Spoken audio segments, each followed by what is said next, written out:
Welcome back बच्चों। तो most important questions top 30 class 11th political science की video 2 आ गई है। लास्ट वीडियो में हमने कवर किए थे 1 to 10 क्वेश्चन और इस वीडियो में हम शुरू करेंगे 11 क्वेश्चन से, जो कि बहुत इंपॉर्टेंट क्वेश्चन होने वाले हैं। तो आप सभी ध्यान से सुने और अच्छे से समझें। तो लेते हैं क्वेश्चन नंबर 11। क्वेश्चन नंबर 11 में पूछा गया है कि भारत का संविधान उधार का एक थैला है, चर्चा करें। तो इस तरह का क्वेश्चन जब आता है तो हमें बहुत ध्यान से समझना है। पहले उधार का थैला किस परिप्रेक्ष्य में कहा गया है संविधान को। वास्तव में भारत का संविधान जब बनकर तैयार हुआ तो भारतीय संविधान सभा ने कई देशों के संविधानों का अध्ययन किया और उन देशों के संविधानों से जो अच्छी अच्छी बातें थी उनको भारत के संविधान में शामिल किया। इसीलिए ये जो कथन है भारतीय संविधान को उधार का थैला कहा जाता है, ये काफ़ी यहाँ सटीक बैठता है। तो अगर देखा जाए, अगर इसको समझें हम पॉइंट वाइज, तो संविधान को बनाने में 60 से ज़्यादा देशों के संविधानों का अध्ययन किया गया, संदर्भ लिया गया। पॉइंट नंबर 2, इसमें कई देशों की विशेषताओं को शामिल किया गया है, जैसे कि संसदीय प्रणाली, मौलिक अधिकार, राज्य नीति सिद्धांत, समवर्ती सूची, संघीय संरचना ढांचा। जो ये सारे विशेषताएं हैं ये अलग अलग देशों के संविधानों का अध्ययन करने के पश्चात भारत के संविधान में शामिल की गई। पॉइंट 3, संविधान में मौलिक अधिकारों का स्रोत अगर देखा जाए तो अमेरिकन संविधान से इसको लिया गया था।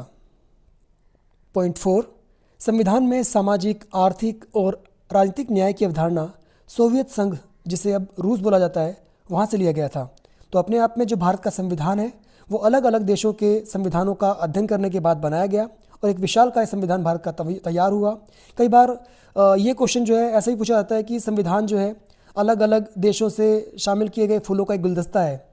तो तब भी आप इसका उत्तर इसी तरह देंगे और समझाएंगे कि भारत के संविधान में क्या क्या बातें, क्या क्या विशेषताएं किन किन देशों के संविधानों से ली गई है, शामिल की गई है। तो बढ़ते हैं अपने अगले क्वेश्चन की ओर।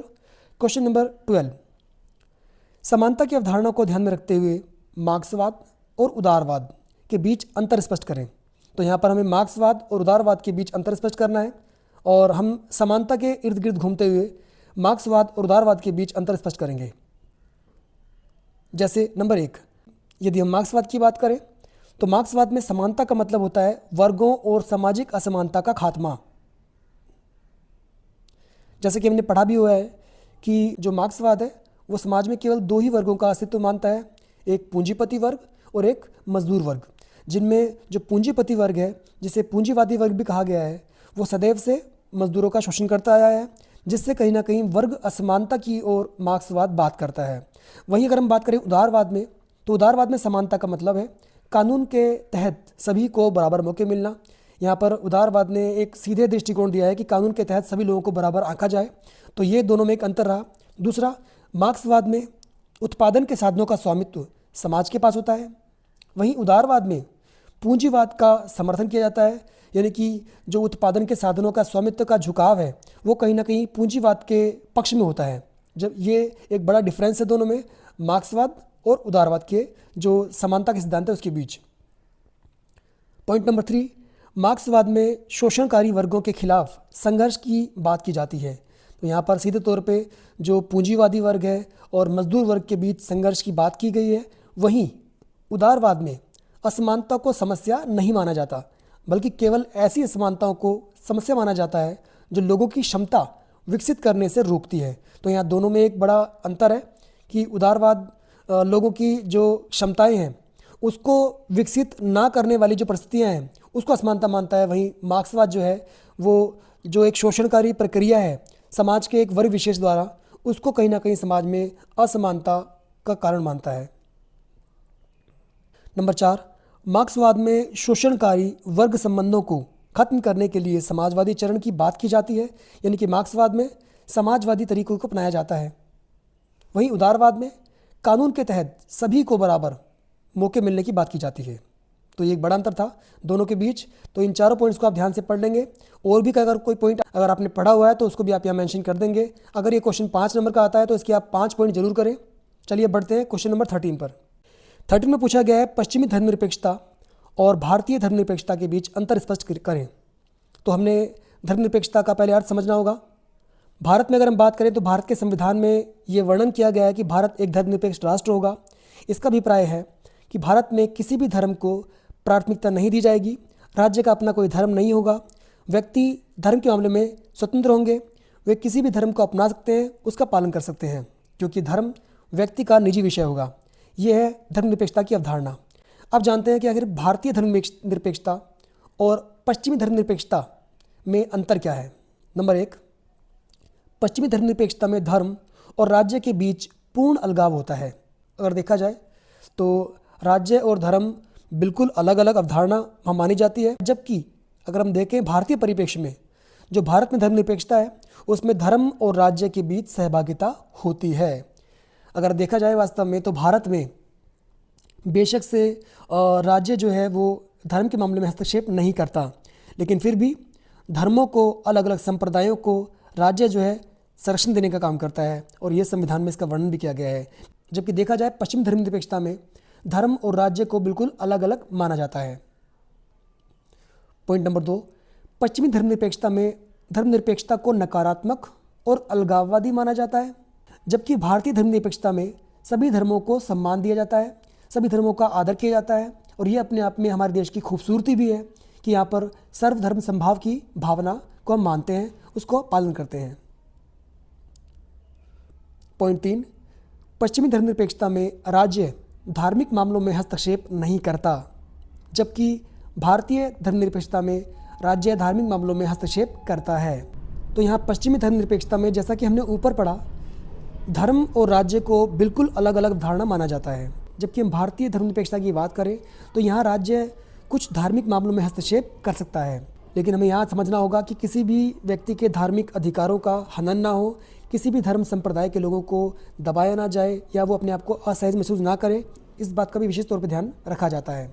पश्चिमी धर्मनिरपेक्षता में राज्य जो होता है वो धार्मिक रूप से चलने वाले शिक्षण संस्थानों, कॉलेजों, स्कूलों को वित्तीय सहायता नहीं देता, जबकि भारतीय धर्मनिरपेक्षता में सभी धार्मिक अल्पसंख्यकों को शिक्षण संस्थान बनाने का अधिकार है।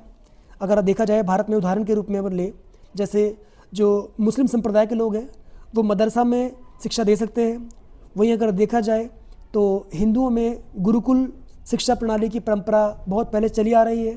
तो यहाँ पर राज्य दखल नहीं देगा धर्म के मामले में, और अलग अलग संप्रदाय और धर्म के लोग अपने धर्म का संरक्षण कर सकते हैं, उसकी शिक्षा ले सकते हैं, उसका प्रचार प्रसार कर सकते हैं।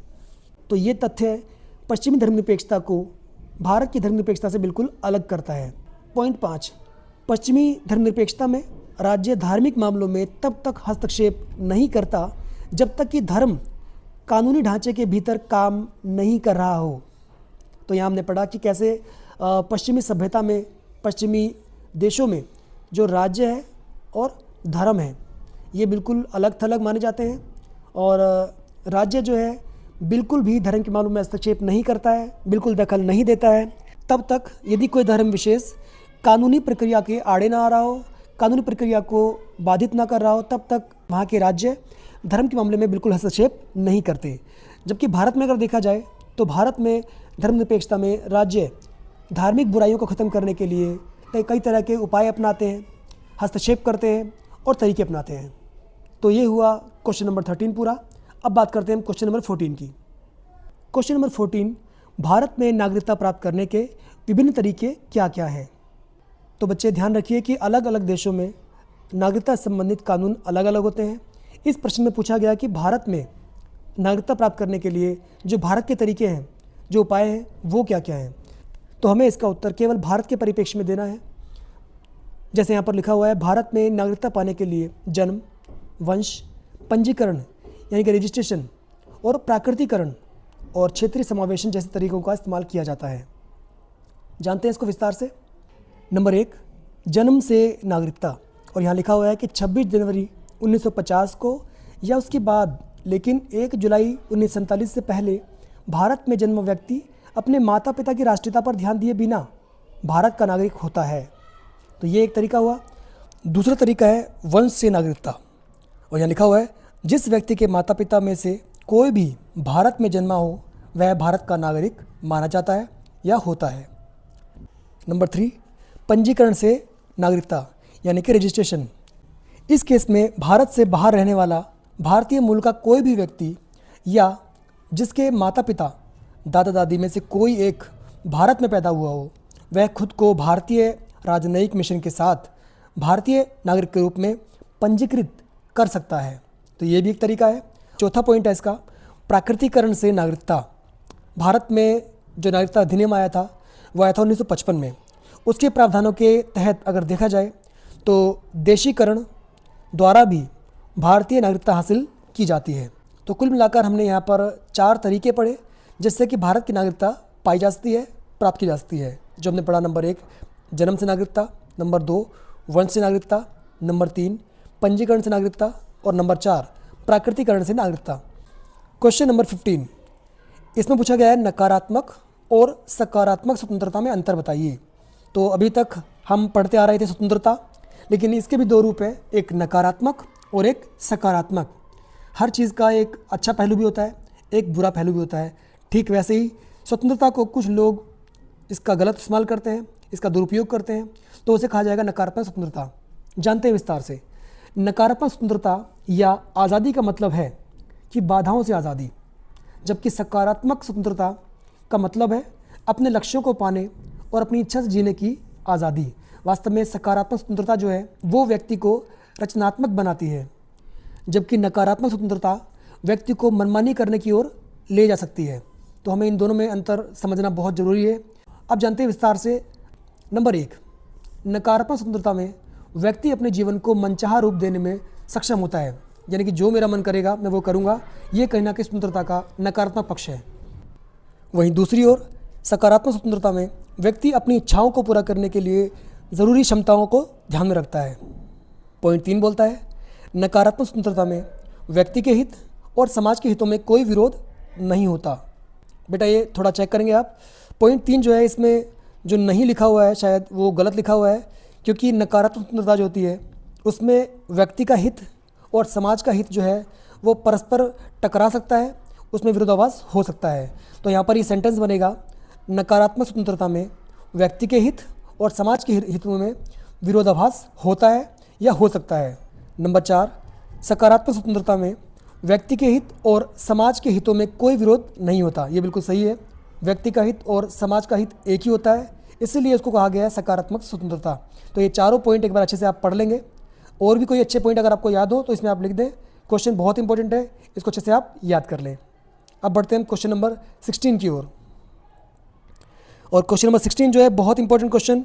इसमें पूछा गया है 73वें संविधान संशोधन के मुख्य प्रावधान क्या हैं। 73 जो अमेंडमेंट हुआ उसके क्या क्या प्रोविज़न थे और इसने भारत में स्थानीय शासन को कैसे बदल दिया। तो ये जो 73वां संविधान संशोधन था ये जुड़ा हुआ था स्थानीय शासन से, यहाँ क्वेश्चन में लिखा भी हुआ है। और इसने कहीं ना कहीं स्थानीय शासन को बदल कर रख दिया, उसको मजबूत किया, उसको प्रबल किया। जानते हैं विस्तार से आखिर इस अधिनियम के तहत, इस संशोधन के तहत क्या क्या ऐसे प्रावधान थे जिससे जो स्थानीय शासन था, जो स्थानीय शासन इकाइयाँ थी वो मजबूत हुई। 73वां संविधान संशोधन जो कि 1992 में लाया गया, इसमें पंचायती राज की स्थापना की गई। इस संशोधन के ज़रिए स्थानीय शासन को संवैधानिक मान्यता मिली और शक्ति का विकेंद्रीकरण किया गया। इस संशोधन से देश में प्रतिनिधि लोकतंत्र के साथ साथ भागीदारी लोकतंत्र की भी नींव पड़ी। अब जानते हैं इस संशोधन के मुख्य प्रावधान क्या क्या थे। नंबर 1, पंचायती राज संस्थाओं को संविधान में प्रमुख संवैधानिक निकाय का दर्जा प्राप्त हो गया और इसके बाद जो पंचायती राज संस्थाएं थी उनका महत्व बढ़ा, जबकि इससे पहले इनको कोई कानूनी वैधता नहीं थी, इनका कोई महत्व इतना नहीं था। लेकिन इस संशोधन ने अपने आप में पंचायती राज संस्थाओं को, निकायों को मजबूत किया, प्रबल किया, सक्षम किया। नंबर 2, हर राज्य में ग्रामीण स्तर पर, प्रादेशिक स्तर पर और स्थानीय स्तर पर पंचायती राज संस्थाएं स्थापित करने की अनुमति मिल गई। अब निचले पायदान पर भी सरकारें बनने लग गई, भागीदारी लोगों की बढ़ने लग गई। इससे देखा गया कि लोग शासन प्रशासन में लोगों का विश्वास बढ़ गया और लोकतंत्र को और मजबूती मिली। पॉइंट 3, पंचायती राज संस्थाओं के चुनाव हर 5 साल में आयोजित किए जाते हैं। इस संशोधन के बाद जो 1992 में आया, इससे पहले जो पंचायती राज व्यवस्था थी उनका कोई नियम कानून नहीं था और ना ही उनके चुनाव निश्चित समयावधि में होते थे। लेकिन जब ये संशोधन आया, नया कानून बन गया, तो उसके बाद पंचायती राज व्यवस्था में भी चुनाव एक नियमित अंतराल के बाद होने लगे। जैसे राज्य सरकार के चुनाव होते हैं, जैसे संघीय सरकार के चुनाव होते हैं, ठीक वैसे ही 5 वर्ष के लिए पंचायती स्तर पर भी सरकार को चुनाव होने लगा। नंबर 4, कमज़ोर वर्गों के लिए पंचायती राज संस्थाओं में आरक्षण की व्यवस्था की गई। यहाँ पर देखा गया जो ग्रामीण स्तर पर कमज़ोर और पिछड़े लोग थे उनके लिए सीटें रिजर्व की गई, आरक्षित की गई, जिससे वो भी अपने आप को समाज की मुख्य धारा में ला सकें और अपना विकास कर सकें। इन सभी वर्गों को, चाहे वे महिलाएं हों या समाज की पिछड़ी जातियां हों, इन सभी वर्गों और संप्रदाय के लोगों को पंचायती राज व्यवस्था में शामिल किया गया, जोड़ा गया और उनके लिए सीटों का प्रावधान किया गया, जिससे समाज में एक रूपता आई और सभी वर्गों को शासन में भागीदारी का अवसर मिला। नंबर 5, ग्राम निकायों को पर्याप्त वित्त की व्यवस्था की गई। अभी तक जो गांव की सरकारें होती थी, सरपंच या मुखिया होते थे, उनके पास पैसों की किल्लत होती थी, उनके पास वित्तीय साधन नहीं होते थे। लेकिन 1992 के संशोधन ने इन संस्थाओं को वित्तीय संसाधन दिए, इनको अब कर एकत्रित करने की पावर मिल गई। चाहे वो गांव की ज़मीन हो, पशु हो, नालियाँ हो, बिजली पानी हो इत्यादि पर अब गाँव की जो पंचायतें थी उनको कर एकत्रित करने की शक्तियाँ मिल गई, जिससे स्थानीय सरकारें मजबूत हुई और प्रबल हुई। पॉइंट 6, राज्य स्तर पर वित्त आयोग को स्थानीय सुशासन के सभी वित्त मूल्यांकन करने का काम सौंप दिया गया। यानी कि राज्य सरकारों का ये जिम्मा तय कर दिया गया कि वो जो वित्त व्यवस्था है, जो वित्त आयोग है, उसको देखेंगे और उसके तहत जो निचली सरकारें हैं, जो पंचायतें हैं, जो स्थानीय निकाय हैं, उनको जो वित्त व्यवस्था है, जो उनकी वित्तीय अधिकार है, उनको सुनिश्चित करेंगे। नंबर 7, पंचायती राज संस्थाओं को अपने क्षेत्र में विकास परियोजनाओं का नेतृत्व करने का अधिकार दिया गया। यानी कि गांव की छोटी मोटी समस्याएं, गांव के विकास संबंधी योजनाएं, परियोजनाओं पर अब जो पंचायतें थी वो सक्षम हुई निर्णय लेने में, अलग अलग नियमों को बनाने में। तो इस कानून के बाद जो पंचायतें थी उनकी भूमिका लोकतंत्र में ज़्यादा बढ़ी और उनका महत्व भी दिन प्रतिदिन बढ़ता चला गया।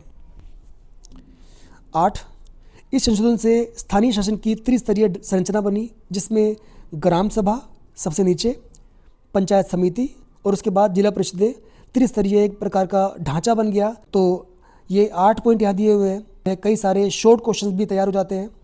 अगर ऐसा क्वेश्चन आ गया कि 73वां संविधान संशोधन किससे संबंधित था, तो आप लिखेंगे स्थानीय शासन की मजबूती से। तो बेटा यही फ़ायदा है लॉन्ग क्वेश्चन को कवर करने का। हमारे कई सारे 1 नंबर के, 2 नंबर के क्वेश्चन भी तैयार हो जाते हैं। तो आप ध्यान से इन सभी पॉइंट्स को पढ़ लेंगे और अगर 5 नंबर का क्वेश्चन ये आता है तो आप केवल 5 पॉइंट लिखें जो आपको अच्छे से आते हैं और डैश करके उनको समझाएं। बढ़ते हैं क्वेश्चन नंबर 17 की ओर और इसमें पूछा गया है लोकसभा और राज्यसभा की शक्तियों के बीच अंतर बताइए। तो जैसा कि हमें मालूम है बच्चों कि भारत में संसदीय प्रणाली है और हमारी संसद के 2 सदन हैं, लोकसभा और राज्यसभा। इन दोनों के बीच कुछ अंतर है शक्तियों को लेकर, इनकी भूमिका को लेकर। तो आइए इनके बीच जो प्रमुख अंतर है उनको समझें और जानें। पॉइंट 1, लोकसभा में धन विधेयक पेश करने और पारित करने की शक्ति होती है, वहीं राज्यसभा में नकद रहित विधेयकों में संशोधन प्रस्तावित करने की शक्ति होती है। यहाँ पर एक बात अलग करती है राज्यसभा को लोकसभा से कि धन विधेयक पेश केवल और केवल लोकसभा में होगा। राज्यसभा के पास जो धन विधेयक है उसको पास करने की और पारित करने की क्षमता नहीं होती। तो यहाँ पर लोकसभा राज्यसभा से इस मामले में काफ़ी अलग दिखाई देती है। नंबर 2, लोकसभा में केंद्र सरकार की निर्णायक भूमिका होती है, वहीं दूसरी ओर राज्यसभा कानून की समीक्षा और संशोधन की प्रक्रिया में व्यापक भूमिका निभाती है। तो यहाँ पर अगर देखा जाए तो लोकसभा में जो चुनी हुई सरकार है उसकी एक बड़ी भूमिका होती है, जिसे हम बोल रहे हैं यहाँ पर केंद्र सरकार। नंबर 3, लोकसभा में नए कानून बनाए जाते हैं और विधेयक पारित होते हैं, वहीं राज्यसभा में राज्य और केंद्र शासित प्रदेशों के अधिकारों की रक्षा होती है। तो यहाँ पर जितने भी नए नए कानून बनते हैं वो कहाँ बनते हैं बेटा? लोकसभा में। ठीक है। नंबर 4, लोकसभा का अध्यक्ष होता है स्पीकर, जबकि राज्यसभा का अध्यक्ष भारत का उपराष्ट्रपति होता है। लोकसभा जब नई नई चुनी जाती है वो अपने में से किसी एक को अपना अध्यक्ष चुनते हैं, जिसे लोकसभा का स्पीकर कहा जाता है। वहीं राज्यसभा का अध्यक्ष जो होता है वो भारत का उपराष्ट्रपति अपने पद के कारण राज्यसभा का अध्यक्ष माना जाता है। ऐसा संविधान में भी वर्णन इसका किया गया है। नंबर 5, लोकसभा का कार्यकाल 5 साल का होता है। वहीं अगर बात करें हम राज्यसभा की तो ये एक स्थायी सदन है और इसका कोई निश्चित कार्यकाल नहीं होता। लोकसभा हर 5 साल के बाद भंग हो जाती है, जब ये राज्यसभा सदैव चलती रहती है और ये कभी भंग नहीं होती। एक निश्चित अवधि के बाद इसके कुछ सदस्य रिटायर हो जाते हैं और नए सदस्य उनकी जगह आ जाते हैं। तो ये थे कुछ प्रमुख अंतर लोकसभा और राज्यसभा की शक्तियों के बीच। अब देखते हैं क्वेश्चन नंबर 18। इसमें पूछा गया है भारत में संसदीय प्रणाली की विशेषताएं बताइए। तो हमें मालूम है कि भारत में संसदीय शासन प्रणाली है, यानी कि यहाँ पर संसद सर्वोच्च है, संसद सर्वेसर्वा है और संसद को कौन चुनता है? जनता चुनती है। तो हमें बताना है भारत में संसदीय प्रणाली की विशेषताएं क्या क्या है। ठीक है, तो इसकी विशेषता क्या है? नंबर 1, भारत में संसदीय प्रणाली द्विसदनीय है। जैसा हमने ऊपर पढ़ा कि संसद के 2 सदन होते हैं, लोकसभा निम्न सदन कहा जाता है उसको, और राज्यसभा उच्च सदन। तो भारत की जो संसदीय प्रणाली है वो 2 सदनात्मक है या द्विसदनीय है। नंबर 2, लोकसभा चुनाव के आधार पर सरकार बनती है। तो भारत में संसद का बहुत महत्व है, इसलिए भी क्योंकि संसद को जनता चुनती है। हर एक निश्चित कार्यकाल के बाद जनता अपने वोटों से नई सरकार का गठन करती है और नई लोकसभा का निर्माण करती है। तो यहाँ पर लिखा हुआ है कि आम चुनाव में ज़्यादा सीटें जीतने वाली पार्टी सरकार बनाती है। तो नंबर 2 था हमारा लोकसभा चुनाव के आधार पर सरकार। नंबर 3, प्रधानमंत्री का नेतृत्व। यहाँ पर प्रधानमंत्री सरकार के वास्तविक कार्यकारी होते हैं। संसदीय शासन प्रणाली में प्रधानमंत्री वास्तविक मुखिया हैं, जबकि राष्ट्रपति नाम मात्र के मुखिया हैं। यहाँ पर प्रधानमंत्री चूँकि संसदीय शासन प्रणाली है तो राष्ट्रपति के नाम से उनकी शक्तियों का प्रयोग करते हैं। तो यहाँ पर वास्तविक कार्यकारी कौन हुए? प्रधानमंत्री। नंबर 4, मंत्रिपरिषद। तो यहाँ एक मंत्रिपरिषद होती है जो प्रधानमंत्री के नेतृत्व में काम करती है और ये पूरी मंत्रिपरिषद लोकसभा में बैठती है और अपने काम के प्रति लोकसभा में ही जवाबदेह होती है। तो यहाँ प्रधानमंत्री जी जो होते हैं वो मंत्रिपरिषद के नेता होते हैं, मुखिया होते हैं, सरकार के प्रमुख होते हैं। तो मंत्रिपरिषद भी इसकी एक विशेषता है। नंबर 5, संसद का अविश्वास प्रस्ताव। यहाँ हमने जैसा ऊपर पढ़ा कि संसद में मंत्रिपरिषद अपने काम के प्रति जवाबदेह होती है, जिम्मेदार होती है। तो यहाँ यदि संसद में कोई अविश्वास प्रस्ताव आ जाता है तो सरकार को बर्खास्त होना पड़ता है, सरकार को पूरे मंत्रिपरिषद को अपना इस्तीफा देना पड़ता है। तो जो निचला सदन है लोकसभा, उसमें अविश्वास प्रस्ताव पारित होने पर सरकार को बर्खास्त किया जा सकता है। पॉइंट 6, गोपनीयता। कार्यपालिका के सदस्यों को कार्यवाहियों, कार्यकारी बैठकों, नीति निर्माण वगैरह में गोपनीयता का पालन करना पड़ता है। तो यहाँ पर जितनी भी बैठकें होती हैं, कार्रवाइयाँ होती है, उनको गुप्त रखना पड़ता है। सदस्य जो होते हैं खासकर कार्यपालिका के, ये ज़रूरी होता है, एक प्रकार का नियम है, एक प्रक्रिया है। ये भी संसदीय प्रणाली की एक विशेषता है। तो ये था हमारा क्वेश्चन नंबर 18, संसदीय प्रणाली की विशेषताएं। तो अब बढ़ते हैं क्वेश्चन नंबर 19 की ओर और इसमें पूछा गया है first past the post FPTP प्रणाली शब्द की व्याख्या करें। FPTP प्रणाली के क्या लाभ तथा हानि हैं ये भी बताएं। तो इसका आंसर पढ़ने से पहले हम समझ लें कि भारत की जो लोकतांत्रिक प्रक्रिया है उसमें सरकारों का गठन जो होता है वो बहुमत के आधार पर होता है। और ये आप सभी को मालूम भी होगा कि जो दल चुनावों में कुल सीटों का आधे से ज़्यादा ले आता है उसकी सरकार बन जाती है।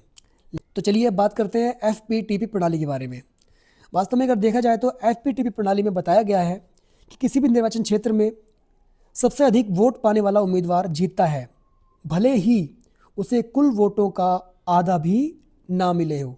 ठीक है, तो यहाँ एक बड़ा अंतर हम समझ रहे हैं कि चाहे वो लोकसभा का चुनाव हो, चाहे वो राज्य विधानसभाओं का चुनाव हो, किसी भी चुनाव में फर्स्ट पास्ट द पोस्ट पद्धति का उपयोग किया जाता है, जिसे शॉर्ट में बोलते हैं FPTP। ठीक है, और मैं दोबारा आपको रिपीट कर दूं कि उस निर्वाचन क्षेत्र में उस सीट पर कोई उम्मीदवार तब भी जीता माना जाएगा जबकि उसको कुल वोटों का आधा भी ना मिला हो। अगर उसको सबसे अधिक वोट मिले हैं उस निर्वाचन क्षेत्र में तो उसे जीता हुआ माना जाएगा। यही व्यवस्था कही जाती है FPTP। अब जानते हैं इसका फ़ायदा क्या है और उसका नुकसान क्या है, यानी कि लाभ और हानियाँ। तो लाभ में नंबर 1, सरलता। यह प्रणाली सरल और समझने में आसान है। भाई सीधा सा फंडा है, जिसको अधिक वोट मिले वो जीत गया। ठीक है, जो उम्मीदवार सबसे अधिक वोट प्राप्त करता है वह चुनाव जीत जाता है। नंबर 2, स्थिरता। इससे अगर देखा जाए तो सरकारें स्थिर बनती है, फालतू का पंगा ही नहीं है कि भाई बहुमत लाओ, कुल सीटों का आधे से अधिक सीटें लाओ, ऐसी कोई यहाँ पर दिक्कत नहीं है, क्योंकि इसके माध्यम से लगभग हमेशा स्पष्ट बहुमत वाली पार्टी या गठबंधन को ही जीत मिलती है। तो यहाँ पर कोई ऐसे जोड़ तोड़ की राजनीति या दलों का गठबंधन इत्यादि व्यवस्था नहीं है। यह सीधा सा फंडा है कि जो उम्मीदवार सबसे अधिक वोट लाएगा वो जीता हुआ माना जाता है। तो FPTP जो प्रणाली है वो सरल भी है और ये सरकार में स्थिरता भी लाती है। नंबर 3, त्वरित परिणाम। इससे तुरंत परिणाम आ जाता है और कोई कन्फ्यूजन का माहौल नहीं रहता, क्योंकि इसमें माना जाता है कि उम्मीदवार विजेता वही होगा जिसको सबसे अधिक वोट मिले होंगे। तो जल्दी परिणाम आ जाते हैं, तो इसमें कोई गड़बड़ की गुंजाइश ना के बराबर होती है। तो देखते हैं इसकी हानियाँ क्या क्या है या इसके नुकसान क्या क्या है। नंबर 1, असंगत परिणाम। भाई इस व्यवस्था के तहत जो उम्मीदवार जीत जाता है वास्तव में देखा जाता है कि उसको एक प्रकार से असंगत या शक की निगाह से देखा जाता है। भाई लोगों का बहुमत नहीं भी मिला तो भी वो परिणाम में विजेता घोषित हो गया। वो सही मायने में जनता की इच्छा का प्रतिनिधित्व नहीं माना जाता। नंबर 2, व्यर्थ वोट। यहाँ देखा जाता है कि जो मतदाता है उनके वोटों की कहीं ना कहीं वेस्टेज हुई है, बर्बादी हुई है, क्योंकि चुनाव हारने वाले उम्मीदवारों को दिए गए वोट परिणाम में नहीं जुड़ते और इस प्रकार वो बेकार हो जाते हैं। नंबर 3, क्षेत्रवाद को बढ़ावा। इसमें देखा जाता है कि इससे क्षेत्रीय दलों को फलने फूलने मदद मिलती है और जिससे राजनीतिक विखंडन, टकराव पैदा हो सकता है और ऐसे टकराव अस्थिर गठबंधनी सरकारों को जन्म देते हैं। तो चलिए बढ़ते हैं आगे और देखते हैं अपना क्वेश्चन नंबर 20, जो कि इस वीडियो का लास्ट क्वेश्चन भी है। और इसमें पूछा गया है जॉन स्टुअर्ट मिल का हानि सिद्धांत क्या है। भाई जॉन स्टुअर्ट मिल एक बड़े फिलोसोफर रहे हैं और इन्होंने हानि सिद्धांत लिखा है, एक पूरी की पूरी थ्योरी लिखी है। हानि सिद्धांत यह मानता है कि व्यक्तियों के कार्य केवल अन्य व्यक्तियों को हानि से बचाने तक ही सीमित होने चाहिए, यानी कि व्यक्ति ऐसे कार्य करे जिससे कि बाकियों को कोई हानि ना पहुँचे। जॉन स्टुअर्ट मिल ने 1859 के अपने एक निबंध ऑन लिबर्टी, सॉरी यहाँ गलत लिखा हुआ है, में इस सिद्धांत को स्पष्ट किया, जिसमें उन्होंने तर्क दिया कि एकमात्र उद्देश्य है जिसके लिए सभ्य समुदाय के किसी भी सदस्य पर उसकी इच्छा के विरुद्ध अधिकारपूर्वक शक्ति का प्रयोग किया जा सकता है, वह है दूसरों को हानि से बचाना। तो यहाँ पर जो लोगों के कार्य है, जो लोगों की भूमिका है, उससे दूसरे लोगों को हानि ना पहुँचे वहाँ तक उसको सीमित किया गया है और इसको जॉन स्टुअर्ट मिल ने हानि के सिद्धांत का नाम दिया है। तो इस क्वेश्चन को भी बेटा आप ध्यान से पढ़ लेंगे क्योंकि बहुत इंपॉर्टेंट क्वेश्चन है। तो हमारे most important top 30 question answers की सीरीज़ की जो वीडियो नंबर 2 थी वो ही यहाँ पर फिनिश। आप लोग ध्यान से पढ़ें, तैयारी करें और अगर आपको वीडियो पसंद आई है तो इसको लाइक करिए, अपने दोस्तों को शेयर करिए और चैनल को सब्सक्राइब करिए।